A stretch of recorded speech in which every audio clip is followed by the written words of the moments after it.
सात सागर लंघिला क्षणी करे जाई लंका घोड़े पशिला अरे सुवर्ण लंका को देखी मने लोभ हेला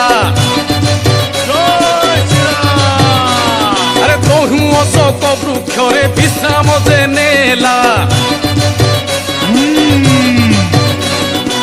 तत्क्षणे राम नाम शुणिला कर्ण रे अरे खुशी जेते हनु मने कहिले न छरे अरे लंकापुरे राम नाम किए से जपिला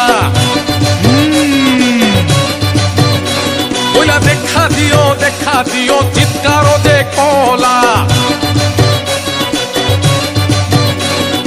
अशोक वृक्ष मूल रे देखी एक नारी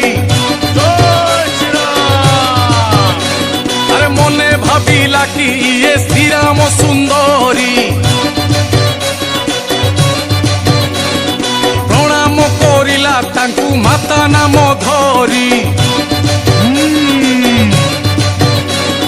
राम देइथिबा मुदी सीतांकु देखाई बोले हनुमान राम दूत मु अटई सीतांक पाखरु हनु विदाय दे नेला अशोक वन रे तहु प्रवेश होइला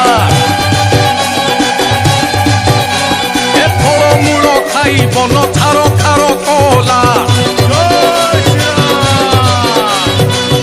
देखी इंद्रजित क्रोधित होइला नाग फासे हनु से बांधी पकाइला रावण दुआरे जाई छिड़ा कराइला पापिष्ट रावण किछि बुझी न पारिला